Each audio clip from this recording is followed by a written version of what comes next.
Laurent Lobela, analyste spirituel. Donc, vous allez très concentré et vous allez très attentivement na ba réflexion oyo to kosalaka na kati na émission les analyses spirituelles. Analyse oyo to salaka yango na nzela ya ba recherche spirituelle pe ba réflexion spirituelle. Te raconte ya histoire ya mboka na biso, géographie ya mboka na biso pe spiritualité ya mboka na biso. Et yango mutu e permettra biso to mema ba réflexion na biso au-delà ya ba pensée na bino po ete to memela bino makambo ya sika.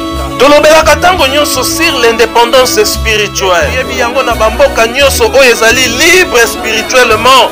E ndenge nini population na bango ba développa pe bamboka na bango et se développa. E yo na ngai nini tokoki kosala po ete tozala libre spirituellement. Tolakisaka bino na bozindo. Nini oyo église kimbangiste ezali ko émerger comme ba secret ya libération spirituelle.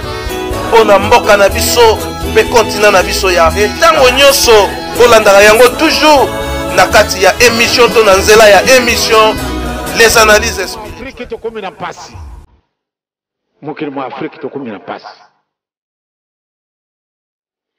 soko bo mo contingence to Afrique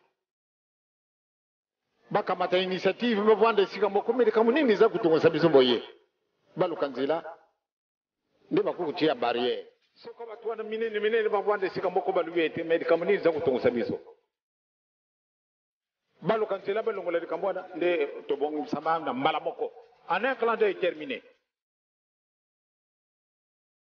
kasi lelo na kati na Afrique mobimba bamundele soko bango bamonine likambango yo bali ko ndenge mususu basangani batu balungu na mokili boye batu balungu na mokili boye likamonine oyo malamu de tobongisa boye kasi na bisu za dite kasi ni nezangi etusalaki ba université tokenaka kujwa oyo ya bango mingi les 3/4 de ce que nous faisons toke ko copier yango na mabo isika na bango yango ne totundi na ba diplôme kasi patu kala tozala na raisonnement patu to bongisa moyise dite eloko moko izangi biso tozala ko lokaka yango te ba papa ba mama na wana pasi esiye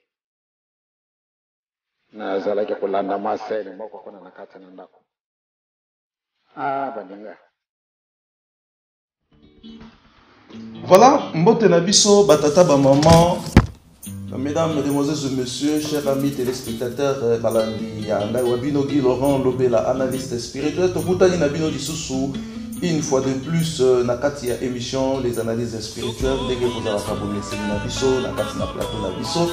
Topesi bino mbote bisika bozwami baye nyonso bakosepelaka kolanda biso na nzela ya ba réflexion spirituelle oyo émission na biso tosala yango toujours totena compte ya spiritualité ya mboka na biso, histoire ya mboka na biso pe géographie ya mboka na biso. Voilà ezali ba voix oyo epermetaka biso to réaliser ba émission na biso oyo tobenga yango à titre les analyses spirituelles.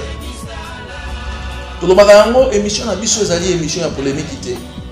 Émission na biso ezali émission ya conscientisation oyo tosalaka effort to mema un plus na connaissance na yo, connaissance na ye, connaissance na yo, connaissance na ye et connaissance ya baye nyonso bakolandaka biso. Toyebi ya solo ete makambo mingi ya malamu bato ebele balingaka kolanda yango te. Mingi basepelaka kotala ba insanité, kotala ba polémique, kotala makambo ya ndenge na ndenge. Voilà bato ebele bamipesa na biloko ya ndenge wana. E biso tomonaki ete tosala plateforme oyo tosalelaka bino ba réflexion spirituelle. Mutu nyonso asalemaki po azala perdu te ou azala perda te.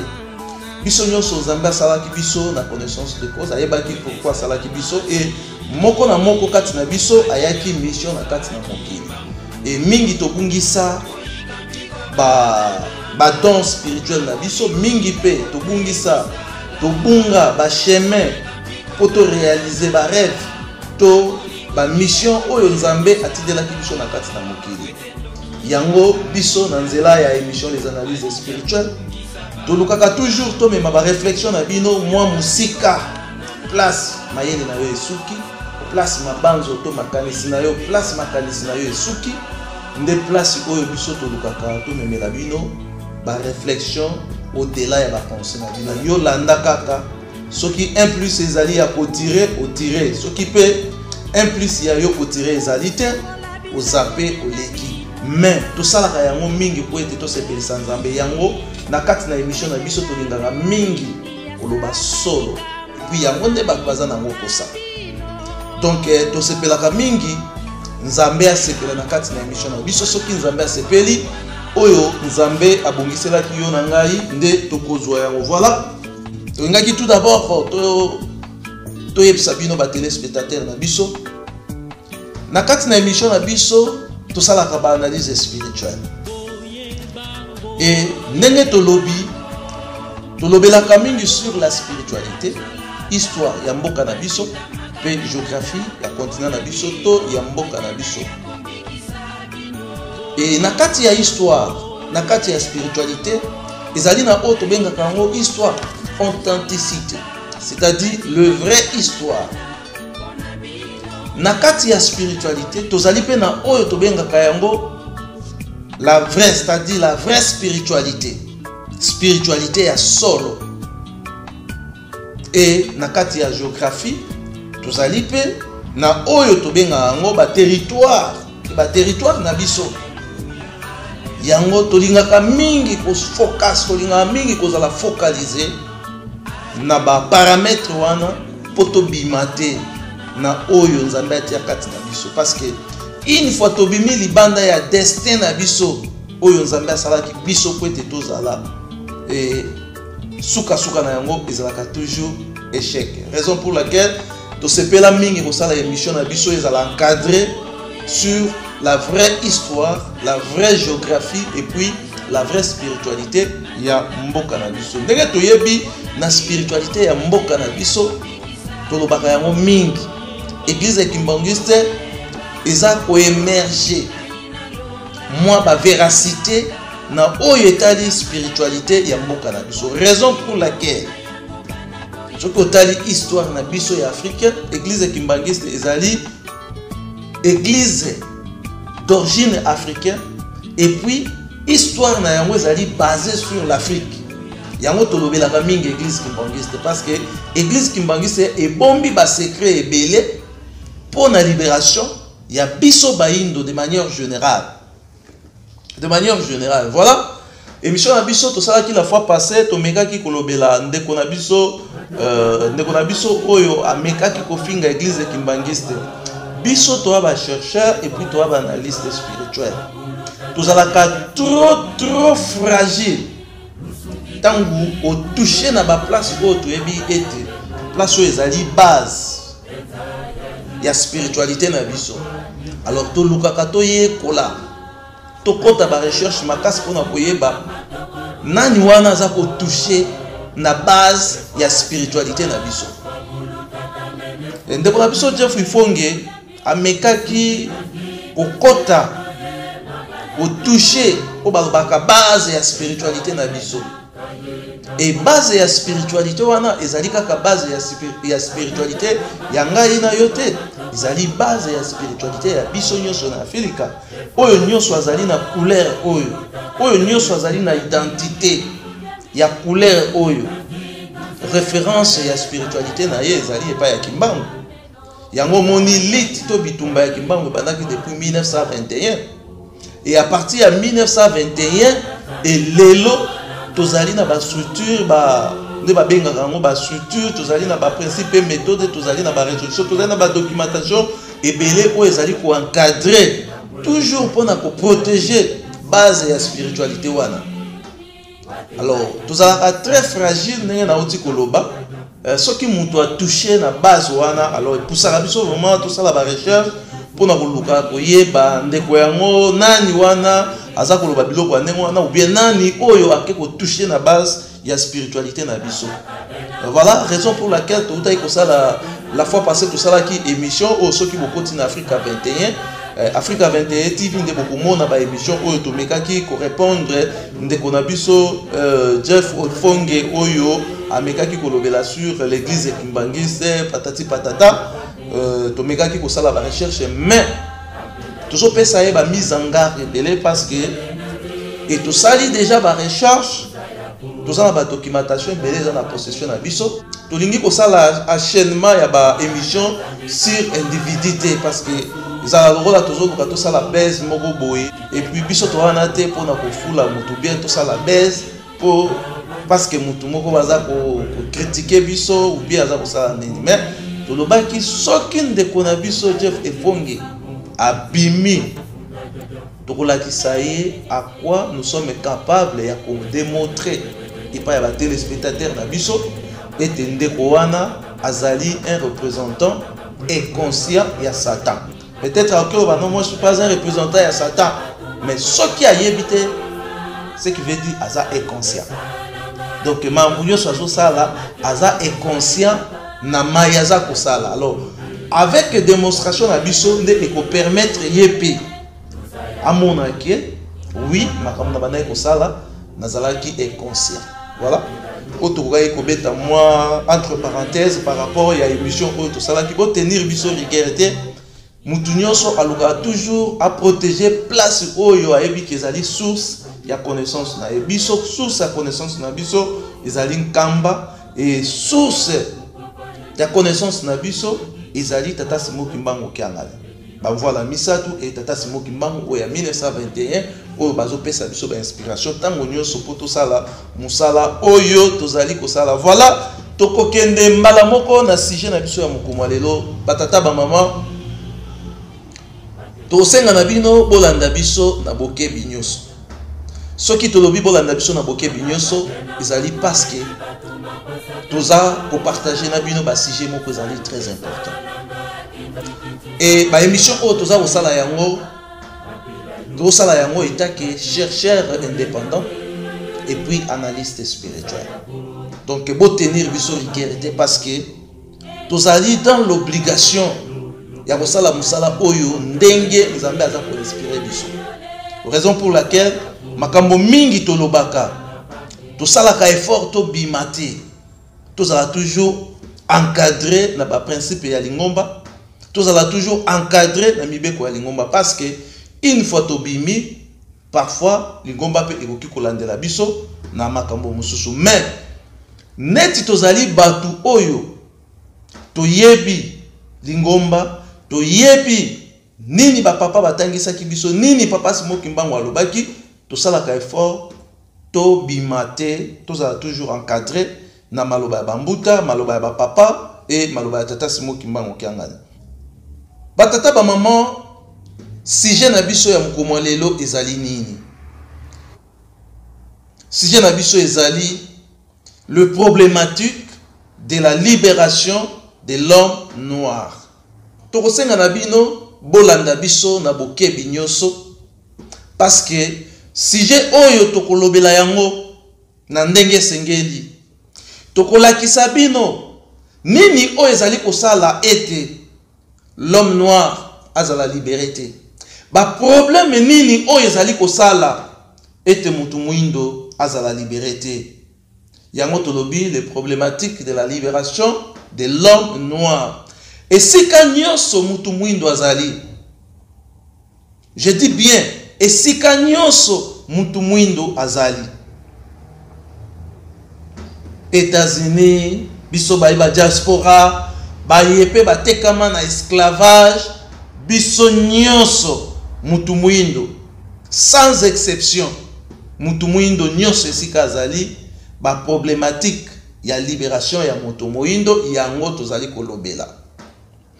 Problématique selon ba analyse spirituelle na biso, ba problème o ezali ko intercaler libération ya mutu mwindo e utwapi.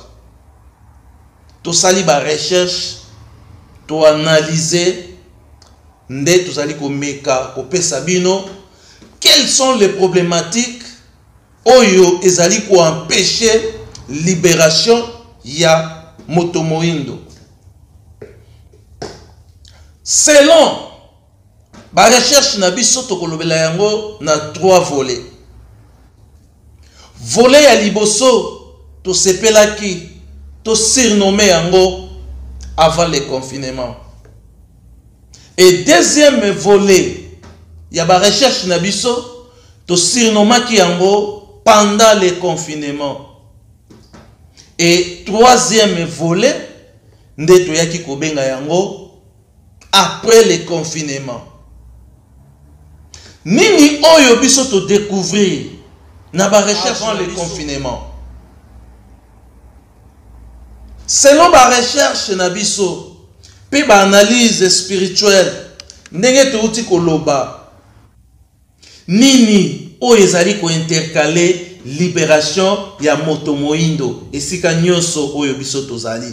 État que un analyste spirituel nde toye ko sala ba recherche na biso toye ko découvrir na ba intercalation ya libération ya moto moindo tozali na oyo tozali ko benga yango avant le confinement. Tokutani na ba série des accords, série de deals, série de contrats yango ezali ko intercaler oyo biso tozali ko benga libération ya moto moindo. Ba contrat nini oyo biso tokutani na yango, ba accord nini oyo biso tokutani na yango, pe ba deal nini oyo biso tokutani na yango na ba recherche na biso oyo ezali ko signifier, oyo ezali ko déterminer et intercalation ou bien libération ya moto moindo soki tozali kozwa yango te ezali suite ya ba contrat, ba accord pe ba deal oyo biso ba noir to ba africain tozalaki kosala. Avant to kota na ko expliquer bino ba contrat wana ezali nini, ba deal wana ezali nini, ba nani basalaki ba deal oyo ezali ko intercaler libération ya moto moindo awande tozolo bela yango le problématique de la libération de l'homme noir. To constater série de contrats, série des accords, série de deals avant le confinement. Yango mutezali pe kosala, yango mutezali pe moko ya maye mazali ko intercaler libération ya moto moindo. Pour être moto moindo azala indépendant, pour être moto moindo a dépendre na ye moko, pour être moto moindo a sala pe maye bato lisusu bazali kosala na kati na mokili. Nini ezali ko intercaler libération to indépendance ya yo moto moindo. Tangi na mindele tozali pe mayele koleka mindele mais toza ko inventer te, toza ko sala te. Et nini oyo ezali ko intercaler indépendance na biso, nini oyo ezali ko intercaler libération na biso, pour être to dépendre na biso moko, pour être to zala ba décideur esika bazali ko solola makambo ya mokili biso pe to zala wana to contribuer parce que tozali pe bato lokola bato nyonso. Nini wana oyo ezali ko intercaler yango. Tozali na ba président ba leader bato ndenge na ndenge bato batanga, mais nini oyo ezali ko intercaler libération na biso. Nini ezali ko intercaler biso ba noir tozala indépendant to dépendre na biso moko tozala pe parmi ba décideurs na kati na mokili. Biso état que ba analyste spirituel tosali ba recherche approfondie nde toye ko découvrir ezali na série des accords. Na kati na accord wana ezalaka na oyo babengaka yango désavantage na avantage. Tozala pe na oyo babengaka yango conséquence ya ba accord. Mais avant de expliquer bino ba conséquences, avant de expliquer bino ba avantage na tolinga kito la kisabino, tout d'abord accord nini kimbangu wasala na roi de Belge, accord nini kimbangu wasala na bana na Yesu, accord wana est-ce que zala ki respecté? Et ce qui ba accord wana zala ki respecté, fruit nini accord wana ebimisaki, et ce qui zala ki respecté te conséquence na yango ezala ki nini? Les problématiques de la libération de l'homme noir. Selon ma réflexion spirituelle, tu as détecté toute une série des accords avant le confinement. Tous ces accords, est-ce qu'ils ont respecté? Oui, il y a les accords où ils ont respecté et il y a aussi les accords où ils ont respecté. Entre autres, tous un accord ya Kisolokele na Kasavubu na Diangenda, les accords wana tozalaki na yango, est-ce que ezalaki respecté ou bien ezalaki respecté te? Tozalaki pe lisusu na accord ya Kasavubu et ba colonisateur. Bayaki ko coloniser biso. Kasavubu asalaki ba accord ebele na bango.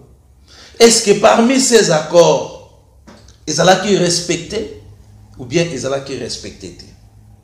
Les conséquences des accords. Les conséquences des accords, yango mutememeli biso o toza kubenga yango les problématiques de la libération de l'homme noir. Tous ces accords, o ezalaki respecté, ba fruit na yango ezalaki nini? Et puis o ezalaki respecté te.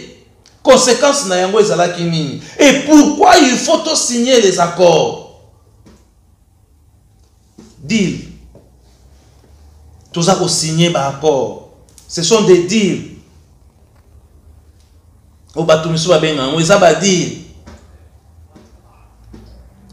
Tous ça qui peut lisusu na accord o to bengi yango les accords de Mobutu et le colonisateur. Les accords de Mobutu et les colonisateurs.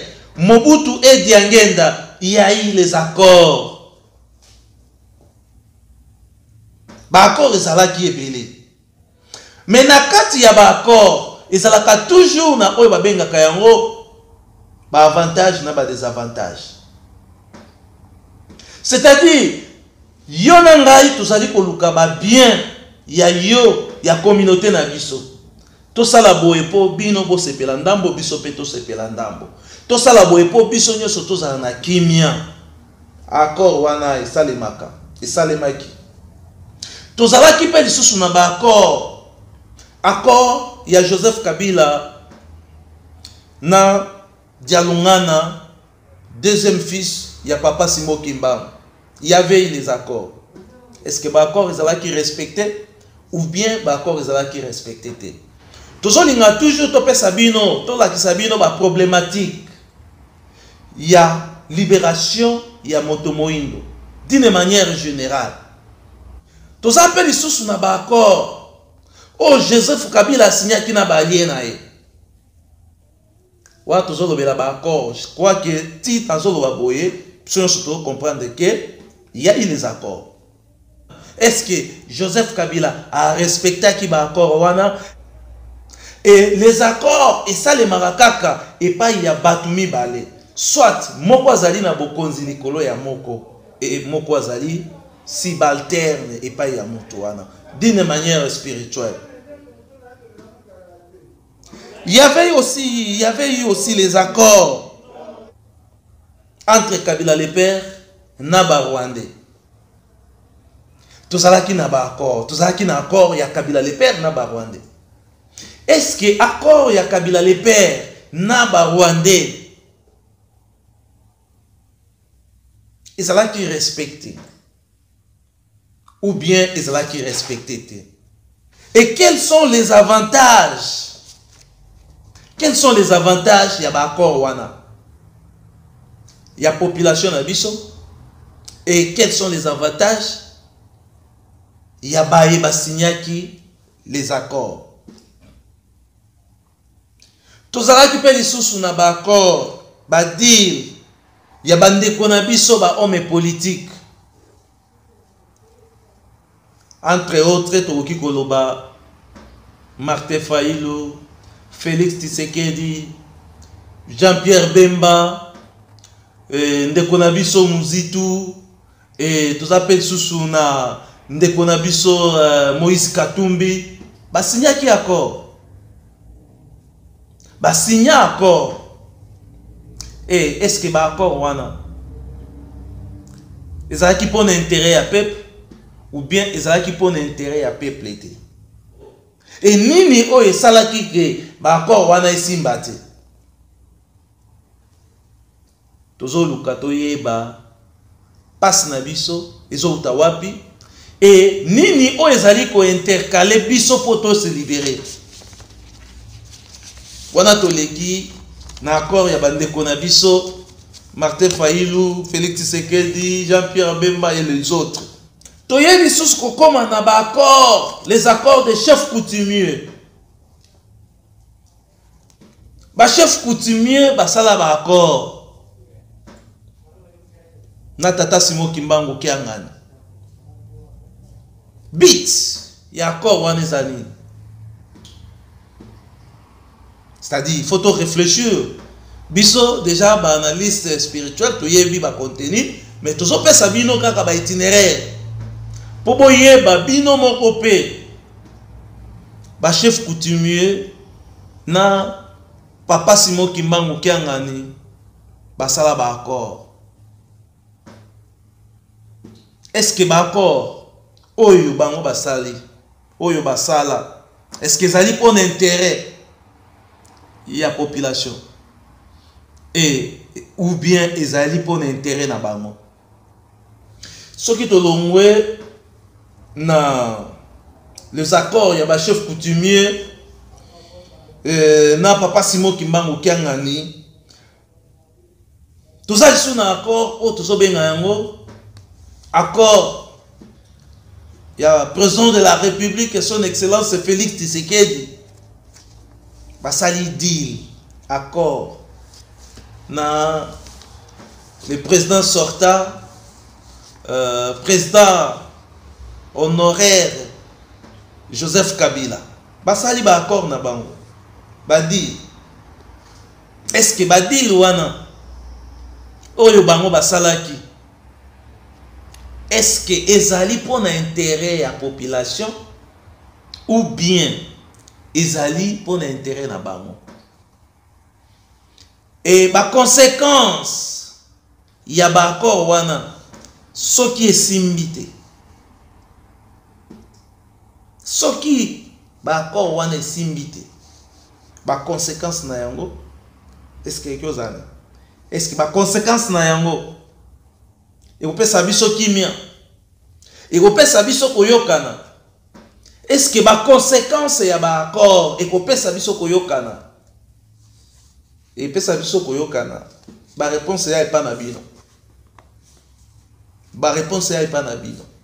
Et pourquoi il faut tout signer accord? Les conséquences des accords. Et ça n'a pas accord, ils allaient profitable pour la population. Oui, toki ko signer yango. Mais ils appellent les sous na ba accord, mais sous oyo.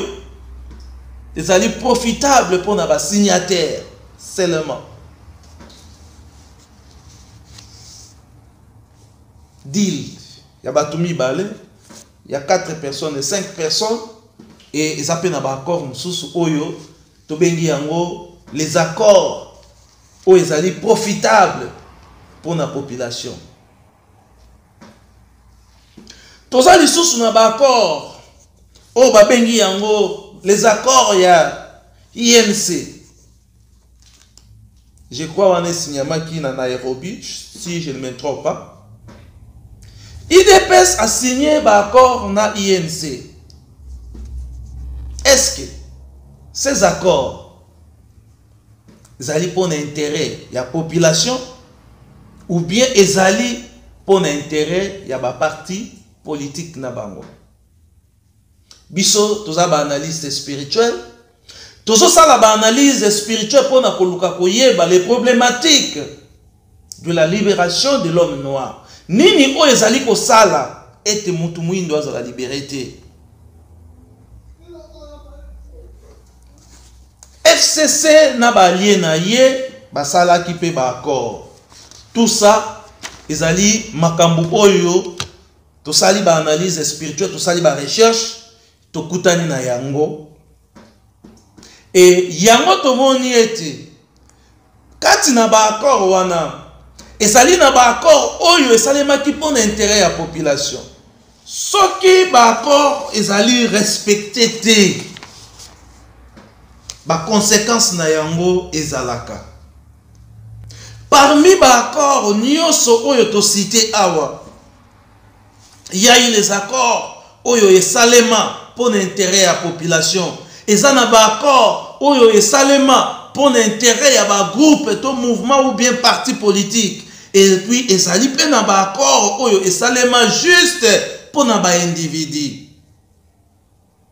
Et parmi ces accords, est-ce que tu respectes yango ou bien tu respectes yango te? Avantage, il y a population, avantage, il y a peuple d'une manière générale. Avantage na bango na kati ya ba accord oyo biso to signaka ezali nini? Et place tozali, yona ngai place tozali, nde il faut to réfléchir profondément pour na koluka to yeba. Pour na koluka ko yeba. Est-ce que accord oyo kimbango asalaki na ba Belge pour être ba pesa biso indépendance, est-ce que ezalaki pour l'intérêt ya peuple? Accord oyo kimbango asalaki yena bana na ye kisolokele dialunga na diangenda, est-ce que ba respectaki yango? Est-ce que ezalaki pe pour na peuple, pour l'intérêt ya population? Tango kimbango alobi kisolokele yo musala na yo ezali boye, est-ce que kisolokele a respectaki yango? Et diangenda yo musala na yo ezali boye, et papa dialunga na kiangani yo musala na yo ezali kofanda sinzili na mboka ya nkamba, ezalaki pour l'intérêt ya population. Yo na ngai esika tozali nde tosala ba réflexion na biso, parce que biso déjà toyebi ba avantage na ba intérêt ya ba accord wana. Toye kokota na ba accord oyo Kasavubu asalaki entre yena kisolokele. Ba yebisi etango kokende na table ronde tala sala boye pona eloko boye sala boye. Tous ces accords ba yebisaki ye, est-ce que ezalaki pour l'intérêt à la population ou bien ezalaki pour l'intérêt individuel? Et bah accord wana, est-ce que ezalaki respecté ou bien ezalaki respecté? Et tant que ezalaki respecté, tant que ba respecté yango te, ba conséquence na yango ezali nini? Et tant que ba respecté yango, foué nini accord wana eboti? Les conséquences des accords pour Toyeba, quelles sont les problématiques de la libération de l'homme noir. Mobutu a signé accord na papa diangenda. Il faut osala boye ti tokoma na esika boye. Tala lingomba oyo nde ezali lingomba ya libération. Lingomba oyo nde elongoli biso na boumbu. Il faut omemama kino okokomisa lingomba na esika boye po ete moto moindo akoma na esika oyo akoki kobanda ko dépendre na ye moko. Ces accords, est-ce que ezalaki respecté ou bien ezalaki respecté? Ba réponse yo na ngai esika tozali topesa ba réponse na biso. Biso tozali ka pona kolakisa bino ba canal ba voix oyo ezali ko produire o to bengi yango ba problématique ya libération ya moto moindo d'une manière générale. Tolobaki émission na biso toko travailler yango à 3 volets.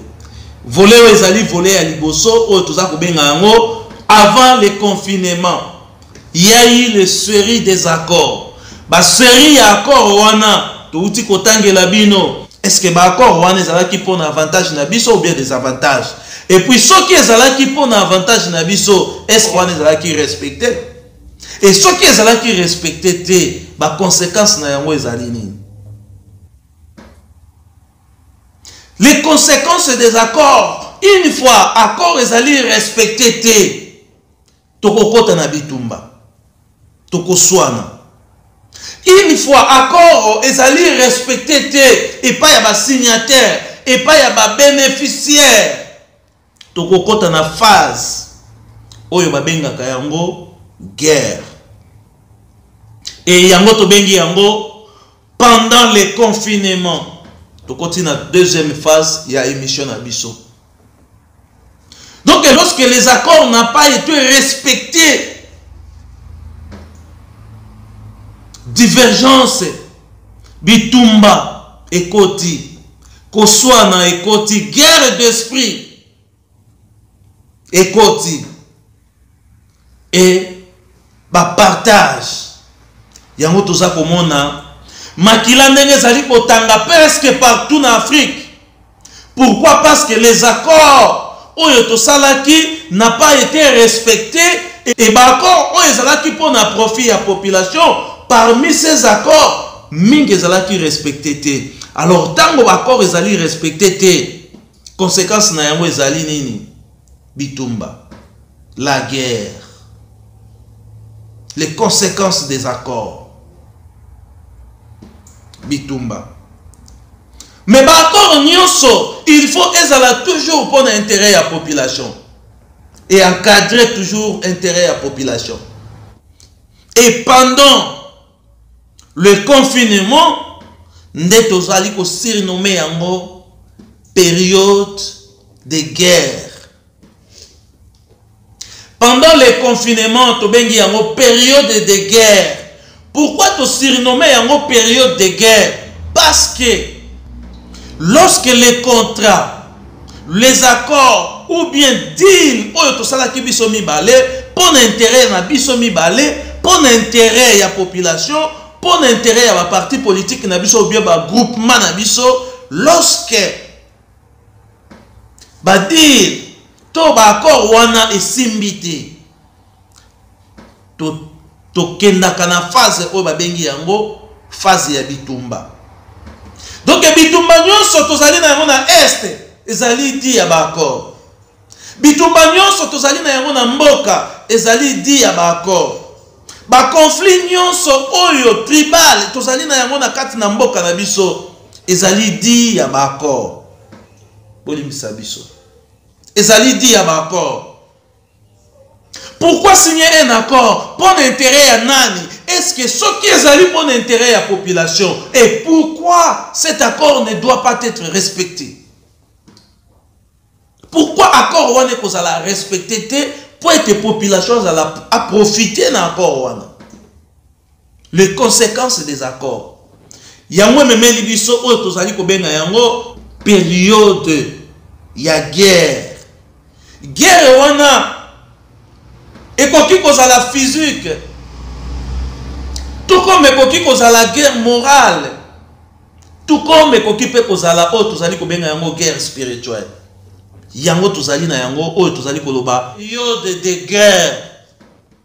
Na kati ya période de guerre nde bitumba ezali tozali kowelela contrat oyo to signaki toyokani te. Contrat oyo to signaki to komi na suka, il faut to changer. Makambu oyo to yokana kibiso mibale di accord lokola esimbite, il faut to bebana. Et na kati ya combat spirituel tozalaka na de volets. Muntu moko nde alongaka. Et na kati ya bitumba wana ezali nini? Peuple azali koluka vérité. Na mutu pendant cette période azali koluka azala na justice na, c'est-à-dire azwa oyo ezali ya ye. Et yango peuple azali koluka. Na kati wana soki ozali mabe ekoyebana ki ozali mabe. Et soki pe ozali malamu ekoyebana ki ozali malamu. D'où peuple siko ya komi na centre ya danger. Parce que ba conséquence na yango peuple mutazo sibi. Awa tozali na oyo tobengi yango pendant les confinements. Pendant les confinements, to surnommé yango période de guerre. Guerre spirituelle, guerre morale, guerre physique. Nakati ya guerre physique, to lobi très bien. Peuple azali koluka ayeba, a identifier. Peuple azali koluka justice na ye. To rendre ye justice. Peuple azali koluka ayeba vérité. Nakati ya guerre spirituelle. Parce que zali na koswana. Yo loba kiboye, ntoyokana kiboye, tosala kiboye. Donc pendant le confinement, nous sommes en train de passer période oyo tobengi yango période de guerre. nyonso oyo ekangamaki, nyonso oyo ekangamaki na ba contrat na biso, que ce soit le contrat d'une manière spirituelle, que ce soit le contrat, il y a pas intérêt financier, il y a pas intérêt territorial, il y a pas intérêt géographiquement par là. Nyonso oyo ekangamaki tokobebana, tozali kobebana. Soki tosalaki dire biso mibale à propos ya likambo moko oyo ezali ko étouffer intérêt ya population, tokobebana na période oyo.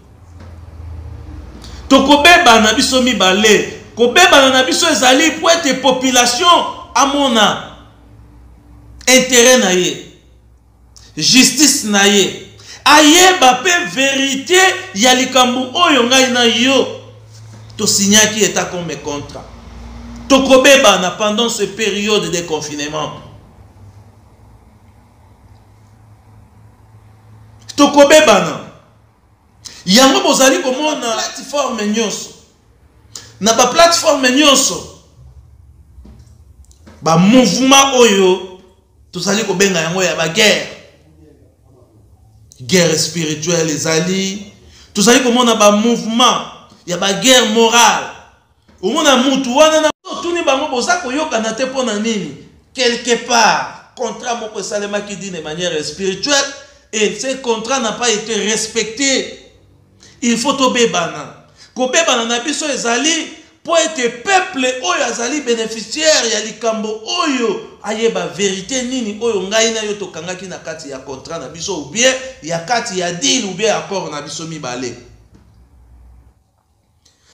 Na nyonso peuple azali na posa kaka ayeba vérité et to rendre peuple justice na nyonso oyo.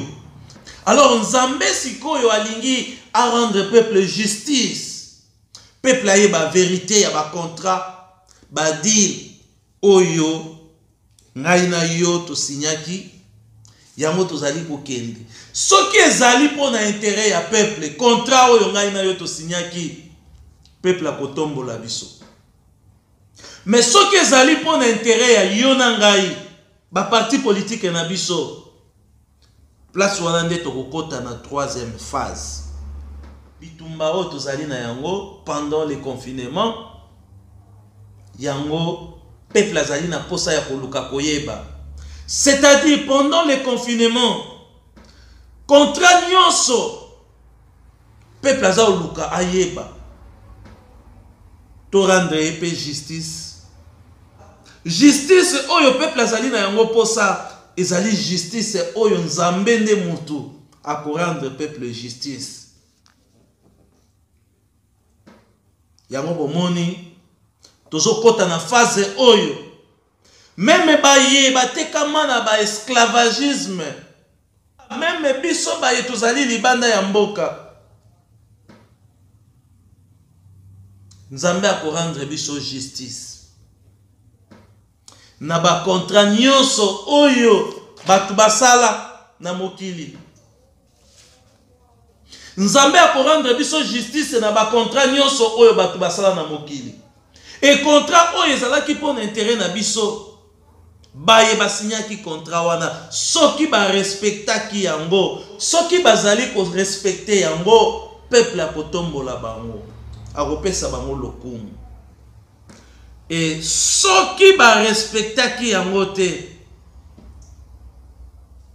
conséquence na yango ikozala ndenge nini. Wana tokokota sikoyo na troisième volet oyo tobengi yango après le confinement. Après le confinement, ezali période oyo tobengi yango période de la libération. Période de la libération. Nakati ya période ya libération, selon l'analyse spirituelle, nini kosalema. Oyo nyonso azalaki bloqué, akangemaki, place nyonso, ezala bakoko na biso, baye batekama, ba esclave oyo batekama, na mboka ya bapaya tango tokokota na période oyo tobengi yango après le confinement nde tolobi yango période ya libération. Donc makambo ekozala lisusu ndenge ezalaki lobi te. Donc na période ya libération makambo ekozala lisusu ndenge ezalaki lobi te. Ndenge toza koyoka rien ne sera comme c'était avant. Tout va changer. Et kuna ekozala nini? Nzambe akokabola mabe na malamu. Et yango wana bomoni tozali na oyo tozali kobenga yango guerre spirituelle. Et na kati wana tozali ko vivre makambo ndenge na ndenge. Et baye nyonso bakangema na boloko ata ya satana tokofongwama biso nyonso na kati ya période ya confinement. Mais biso espoir ezali ete tokolonga. Pourquoi? Parce que Simon Kimbangu oyo ezali base ya spiritualité na biso oyo ayaki pona ko libérer biso alobaki yango alobi ce n'est pas à vous de se faire libérer ou de lutter contre ba oppresseur na bino ekozala na makasi na bino te kasi ekozala na makasi ya Nzambe. Nzambe oyo akela likolo pe na se nde akorendre justice wana epai ya peuple na ye. Et peuple oyo ayebi déjà mutuna identité na ye akoluka à se libérer. Et tant au peuple azali koluka à se libérer akozala kaka na des objectifs. Parmi ces objectifs akotia mabe aleka malamu akotia yango aleka. Donc le peuple, lorsque le peuple a découvert la vérité oyo ezali na ba contrat na biso, ba vérité oyo ezali na ba accord na biso, ba vérité oyo ezali na ba deal oyo biso mibale tosalaki, peuple a découvert yango. Et peuple a koluka a identifié ba intérêt na ye ezalaki wapi na ba contrat na biso. Et tant que peuple a découvrir ba contrat wana, a découvrir ba vérité wana, a découvrir ba intérêt na ye, des peuples a koluka a valoriser ba contrat nyonso oyo ezalaki pona intérêt ya peuple. A tombola pe a pesa honneur et pa ya ba nyonso ba signaki ba accord oyo ezali pona intérêt ya peuple pe ba respectaki ba accord wana. Des peuples a kotombola ba ye wana akopesa bango lokumu. Tango peuple azali kopesa bango lokumu nde tokoti na phase oyo tobengi yango phase après le confinement, période de libération oyo peuple akokota pour être à se libérer. Na kuna tokozala lisusu na ba imposition te parce que peuple ayebi déjà kokabola mabe na malamu. Kuna tokozala lisusu na ba injection te, ba injection ya ba impérialisme te parce que peuple ayebi déjà pour s'identifier. Après le confinement tokokoma peuple oyo akomi mature, peuple oyo a comprendre identité ya moko na moko kati na biso. Tokokoma peuple oyo ayebi kokabola mabe na malamu. Et na tango wana na ba plateforme nyonso tokomona bilembo ya bana bilaka. Tokomona bilembo ya bana bilaka. Et biso baye tozali na etonga ya Nzambe tokomona bilembo. Baye bazali na ba etonga, baye bazali na ba etonga oyo bazali kosalela politique, science, makambo ya ndenge na ndenge tokomona bilembo. Et tango wana ekozala ndenge ni? Tango wana ekozala tango oyo miso na biso ekofongwama. Mutu nyonso akozala na posa ya ko défendre vérité parce que la vérité était dit, vérité pour la kate quel que soit bo contredire yango, quel que soit bo kundisi yango, vérité ezali teti, vérité pour la kate. Vérité ekoki kosala des années lorsque peuple a commis un niveau ya ko découvrir vérité oyo ezalaki entre ba contrat to ba deal ba accord na biso, peuple a commis mature. Et peuple a koluka toujours côté de ma côté à vérité. Et peuple a koluka toujours justice na makambo na ye. Et tant wana baye nyonso basalaka mabe. Baye nyonso basalaka mabe bakozala lisu na esika te, bakozala lapide. Ezala ozali na parti politique. Soki oyebi kotelemela mabe te, soki oyebi ko respecter vérité te, bako lapide yo epai ya population. Même biso baye tozali na ritonga ya Nzambe, baye tokosambelaka. Dieu, le créateur de l'univers, a posé la justice epai ya peuple. Même baye bate kama Nzambe a posé la bango justice. Bako découvrir vérité, bako découvrir malamu vérité, secret oyo et bombami oyo ezali ko intercaler libération la bango. Et une fois ba découvrir vérité, bako memama na période ya libération et Nzambe a posé la bango justice pour être ba se libérer. Et pendant période ya libération nde batumabe bakozala te. Et yo nangai, yo zali kosala politique, yo zali pasteur, ozali moté, yo zali nganga Nzambe, ozali na plateforme nyonso. Est-ce que otelemeli côté à justice? Est-ce que otelemeli côté à vérité? Ou bien otelemeli côté à baye basali ba accord pour être ba profiter na ba accord na bango? Tokomi presque na suka ya mission na biso batata ba maman. Nini oyo selon ma réflexion spirituelle na biso oyo yo nangai tokoki ko retenir na émission na biso ya Mokomwali. Émission na biso tolobi boye. Ba réflexion spirituelle na biso to sali yango na volet misato. Sujet na biso ndenge tolobaki ezalaki le problématique de la libération de l'homme noir. Et tant que to sali développement tout ça lié à trois volets avant le confinement, pendant le confinement et après le confinement.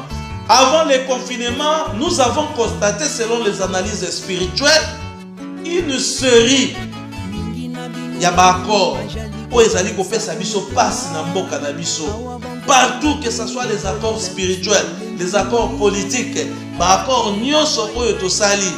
Parmi ces accords, ils en ont accord mingi ezalaki pour l'intérêt de la population et d'accord mingi pe ezalaki pour l'intérêt ya ba individu ou bien ba groupe ya ba individu. Et parmi ces accords mingi ezalaki respecté, mingi pe ezalaki respecté te. O ezalaki respecté te ba conséquences na yango ezali nini? Et o ezalaki respecté ba intérêt na yango to ba avantage na yango ezali nini? Et si ka yo na ngai tozali tout ça la analyse spirituelle. Et par conséquence, il y a pas encore où ils allaient qui respecter te yango et poser biso ba problème au tozali na yango o et memi biso to comme na période au to lobby pendant le confinement. Pendant le confinement, selon l'analyse spirituelle, de to lobby yango ezali période de guerre spirituelle, guerre morale, guerre paix, ya oyo to bengi yango physique. Kuna nini toko tirer na période oyo toko tirer leçon peuple azali na posa ya koyeba vérité ya ba accord nini oyo salemaki pona avantage na ye encore nini oyo salemaki pona ba avantage ya ba signataire et ba accord wana ezalaki respecté te. Pourquoi? Pendant ces périodes ya guerre ya morale, guerre spirituelle, guerre même physique, peuple azali na posa ya koyeba ba vérité oyo ezali kati ya ba accord wana. Et pendant que peuple azali koluka koyeba vérité, ça va créer oyo toza komona guerre. Pona nini bakoko na biso batekamaki? Pona nini ba Rwandais bazali na posa bazwa mboka na biso? Pona nini bakonzi na biso bazali koyokana te? Pona nini bakonzi na biso balingi kimia ekota na mboka te? Pour nini biso ba africain tozali ko se développer te. Nyonso wana ezali lié na ba accord. Pendant ces périodes, des peuples azali na posa ya koluka koyeba vérité oyo ekangami na kati ya ba accord wana, vérité oyo ekangami na kati ya ba deal, vérité oyo ekangami na kati ya ba contrat to ba kope oyo biso tosalaki. Et pendant ces périodes, Nzambe a koluka a rendre justice et pas ya peuple. Peuple oyo a souffrir longtemps. Peuple oyo a koufi na plusieurs manières. Ya baguerre, ya nzala, ya makambo ndenge na ndenge. Nzambe pendant cette période de confinement, Nzambe a koluka a rendre peuple wana justice. Et peuple wana zali koluka ayeba vérité oyo ezali caché na kati ya ba contrat ba accord ba deal na biso. Et tant que peuple zali koluka koyeba vérité oyo ezali caché na ba contrat ba deal na biso ou bien ba accord oyo esalemaki d'une manière spirituelle, scientifique et politique, peuple zali na posa koyeba yango ezo créer des ordres oyo. Et une fois peuple a découvert vérité, yango ezali kosala bitumba oyo ezali komona. Bitumba oyo tozali na yango. Yango peuple azali koyeba Nzambe a suscité connaissance wana epai ya peuple. Peuple a découvert vérité et vérité wana baye basinyaki ba contrat ba komi na dépendance. Et na sima Nzambe a ko rendre peuple justice. Parce que le peuple azali na posa kaka ya vérité. Et na sima justice ekoute pa ya Nzambe. Et ceux qui Nzambe a sali justice et pa ya peuple oyo, ils ont tant souffert. Dès qu'on compte la période, il y a libération. Oyo ezali après le confinement, et rien ne sera comme avant. Après le confinement, rien ne sera comme avant. Na phase ya libération, batu mabe bakokoka ko gérer lisusu batu malamu. Pourquoi? Parce que le mal est kozala lisusu acceptable te et pas ya baeli. Et baeli baye Nzambe ya poni, baye Nzambe ya tie bilembo bakomona polele. Et tango bakomona polele mabe ekozala lisusu accepté pa na bango te. Et bakoyeba kokabola mabe na malamu. Et tango wana batu mabe bakozala diminuer, bakozala pe réduit, parce que force ya Nzambe nde ekosala epai ya bameke epai ya baini. Voilà tokomi na suka ya émission na biso ndenge touti koloba. Ba émission oyo tosalaka ezali ba analyse spirituelle. Tosalaka yango pona ko décourager bino te. Tosalaka yango po ete Nzambe asepela. Soki Nzambe asepeli oyo Nzambe apesaki abongiselaki biso nde tokozwa yango. Kasi soki Nzambe asepeli te oyo abongiselaki biso tokozwa. Laurent Lobela, analyste spirituel. Tokosenga na bino bozala très concentré et bolanda biso très attentivement na ba réflexion oyo tokosalaka na kati na émission les analyses spirituelles. Analyse oyo tosalaka yango na nzela ya ba recherche spirituelle pe ba réflexion spirituelle. Tena raconte ya histoire ya mboka na biso, géographie ya mboka na biso pe spiritualité ya mboka na biso. Et yango mutu e permettra biso to mema ba réflexion na biso au-delà ya ba pensée na bino po ete to memela bino makambo ya sika. Tolobelaka tango nyonso sur l'indépendance spirituelle. Yebi yango na bamboka nyonso oyo ezali libre spirituellement. Et ndenge nini population na bango ba développa pe bamboka na bango et se développa. Et yo na ngai nini tokoki kosala po ete tozala libre spirituellement. Tolakisaka bino na bozindo. Nini oyo église ekimbangisi ezali ko émerger comme ba secret ya libération spirituelle. Pona mboka na biso pe continent na biso ya etango nyonso bolandaka yango toujours na kati ya émission to na nzela ya émission les analyses spirituelles. Afrique tokomi na mpasi, mokili mwa Afrique tokomi na mpasi. Soko mokonzi nyonso to ya Afrique bakamata initiative bavanda esika moko likambo nini eza kutongosa biso boye baluka nzela nde bakukutia barrière soko bato wana minene bavanda esika moko balubi ete me likambo nini eza kutongosa biso baluka nzela balongola likambo wana nde tobongisama na mbala moko en un clan d'œil terminé kasi lelo na kati na Afrique mobimba bamundele soko bango bamonine likambo ngoyo bali ko ndenge mosusu basangani bato balungu na mokili boye bato balungu na mokili boye likambo nini oyo malamu nde tobongisa boye kasi na biso ezali te kasi nini ezangi tosalaki bauniversité tokendaki kozwa oyo ya bango mingi les 3/4 de ce que nous faisons toke kokopie yango na mabo esika na bango yango ane totundi na badiplome kasi pa tozala na raisonnement pa tobongisa moyen ezali te eloko moko ezangi biso tozali kolukaka yango te bapapa bamama yango wana mpasi esiye nazalaki kolanda masene moko kona na kati na ndako baninga Africa 21 TV, un nouveau monde.